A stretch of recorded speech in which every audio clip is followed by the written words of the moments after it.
Hello everyone, welcome to our channel physics with Kaur. आज का हमारा जो लेक्चर होगा वो आखिरी लेक्चर है एटॉमिक सीरीज से लेके। The topic of today's lecture is J coupling.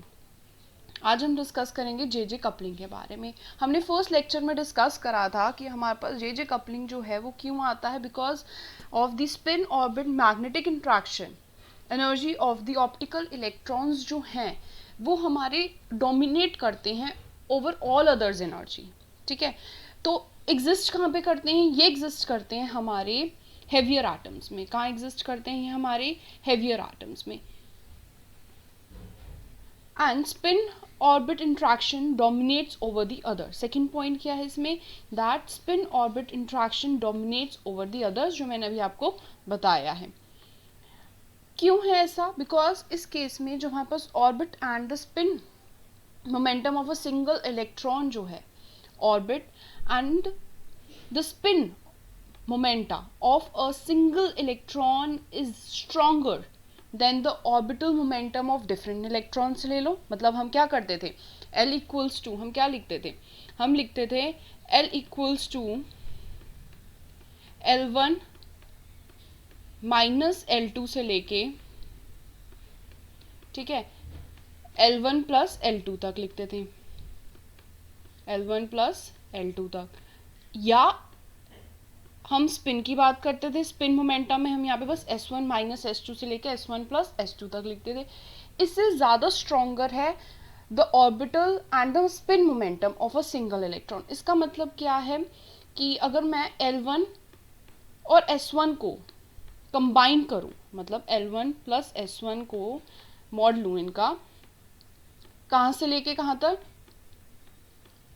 L1 minus S1 तक, या मैं कहूँ L1 माइनस S1 से लेके L1 प्लस S तक।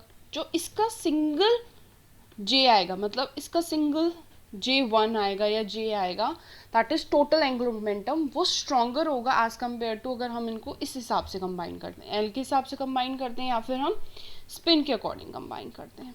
ठीक है, ओके। अब इसको एक चीज़ को एग्जाम्पल से समझते हैं। किससे समझते हैं हम? एग्जाम्पल से समझते हैं। सपोज करो यहाँ पे मैंने ले लिया 5F एंड 5P। ठीक है, मैंने एग्जांपल ले लिया 5F and 5P। 5F and 5P। So 6F का पहले लिखते हैं। 6F की हम पहले क्या लिखते हैं? कॉन्फ़िगरेशन लिखते हैं। 6F की जो कॉन्फ़िगरेशन है वो है हमारे पास L1 इज इक्वल्स टू 3, और ऑब्वियसली 6F है, मतलब 6F1 की बात हो रही है, तो S1 भी क्या होगा? हाफ होगा। अब इनको कंबाइन करो। अब इनको क्या करना है? हमें कंबाइन करना है। दैट इज जो भी हमने ऊपर फॉर्मूला लिखा था, L1 माइनस S1 से लेके L1 प्लस S2 तक, वैल्यू पुट कर दो। 3 माइनस हाफ से लेके 3 प्लस हाफ तक, तो क्या आएगा? 3 टू ज़ा 6 minus 1 which is 5/2, and 3 two ज़ा 6 प्लस 1 दैट इज 7/2। अब दूसरा कंपोनेंट क्या था हमारे पास? दूसरा कंपोनेंट था हमारे पास 5P। 5P का मतलब that L2 is equals to 1 एंड S2 इज इक्वल्स टू हाफ 5P, मतलब इसकी भी एक ही इलेक्ट्रॉन है इसके पास भी। Again same formula. अब रिप्रेजेंटेशन हम J2 से कर देते हैं, तो 1 माइनस हाफ से लेके 1 प्लस हाफ तक। सो क्या आएगा? 2 1 से 2, दैट इज यहाँ पे आएगा 2 माइनस 1/2, एलसीएम लोगे तो हाफ, और यहाँ पे आएगा आपके पास 3/2। अब हमारे पास 4 वैल्यूज आई हैं। क्या आई हैं? 4 वैल्यूज आई हैं। दो वैल्यूज हमारे पास J1 की और 2 वैल्यूज हमारे पास J2 की। तो क्या करो, पहले J1 की वैल्यूज एक साथ लिख दो और J2 की वैल्यूज एक साथ लिख दो। अब जो एक ही घर से बिलोंग करते हैं, जो भाई एक ही घर से बिलोंग करते हैं, वो तो भाई हैं, वो एक दूसरे से क्या दोस्ती करेंगे? वो दोस्ती करेंगे दूसरे पड़ोसी से। मतलब हाफ की दोस्ती होगी 5/2 से और हाफ की दोस्ती होगी 7/2 से। अपने घर वालों के साथ तो वो भाई भाई हैं, उनसे थोड़ी ना दोस्ती करेंगे, हम बाहर वालों के साथ दोस्ती करनी है। तो हाफ की पहले दोस्ती होगी 5/2 से और एक दोस्ती होगी उसकी 7/2 से। ठीक है, तो हमने कॉम्बिनेशन बना दिए। हाफ की होगी 5/2 से और हाफ की होगी 7/2 से। अगेन 3/2 की दोस्ती भी होगी 5/2 से और 3/2 की अगेन दोस्ती होगी 7/2 से। तो उसके भी हमने कॉम्बिनेशंस बना दिए, 3/2, 5/2 एंड 3/2, 7/2। ठीक है, अब क्या करना है? अब हमें इनके कॉम्बिनेशंस बनाने हैं। अब सपोज करो ये हाफ है, एक ये 5/2 है, इसको नाम दे दिया मैंने सपोज जे ए और इसको मैंने नाम दे दिया जे बी।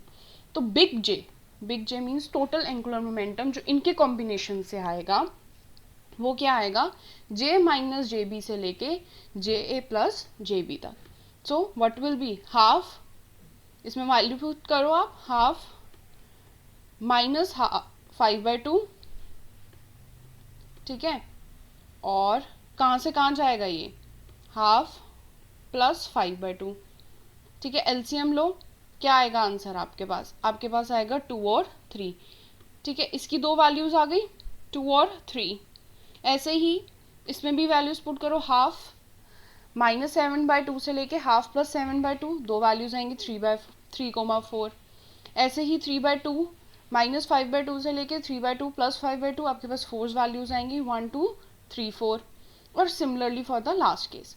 अब इनमें से सवाल आता है कि लोएस्ट लेवल किसका होगा, इनमें से लोएस्ट लेवल किसका होगा।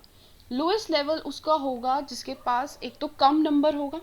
सपोज कैसे करना, अब सपोज करो एक तो उसके पास जे होना एक तो लेस चाहिए, और जब जे लेस है तो सबसे कम नंबर वाला होना चाहिए। अब देखो इधर समझो मैं क्या कह रही हूँ। अगर मैं बात करूँ 3/2 और 5/2 के कॉम्बिनेशन की, 3/2 7/2 कॉम्बिनेशन की, इनके पास तो 4 है, तो ऑब्वियसली ये तो लोएस्ट में नहीं जाएंगे, ठीक है। अब लोएस्ट में इन दोनों में से होगा। अब देखना है जिसके पास सबसे कम लीस्ट वैल्यूज कॉम्बिनेशन की है। 3 और 4 में से 2 और 3 में से लीस्ट कौन सी वैल्यूज हैं कॉम्बिनेशन की, 2 और 3, तो ये आएगा आपके पास लोएस्ट में, ठीक है। ये लेवल क्या आएगा आपके पास लोएस्ट लेवल में। और इसके कॉरस्पॉन्डिंग हाईएस्ट लेवल में कौन सा होगा, जिसके पास एक तो मैक्सिमम जे वैल्यू होंगी और सबसे ज़्यादा नंबर वाली होंगी आप, ठीक है। तो वो कौन कौन सी हो गई 2 3 4 5, ठीक है। तो ये आपके पास आएगा हाईएस्ट लेवल पे। ये एक हमारे पास एनर्जी लेवल डायग्राम था जिसमें कौन सी वैल्यू लोएस्ट में आएगी और कौन सी वैल्यू आपकी हाईएस्ट में आएगी। सो यहाँ पे हमारा ये लेक्चर जो है वो एंड होता है। अब नेक्स्ट लेक्चर में हम लास्ट ईयर आए हुए पेपरों में जे कपलिंग और एलिस कपलिंग से रिलेटेड क्वेश्चंस को डिस्कस करेंगे। Okay, so thank you so much. If you like the video, please like, share and subscribe. Please support our new channel. Thank you.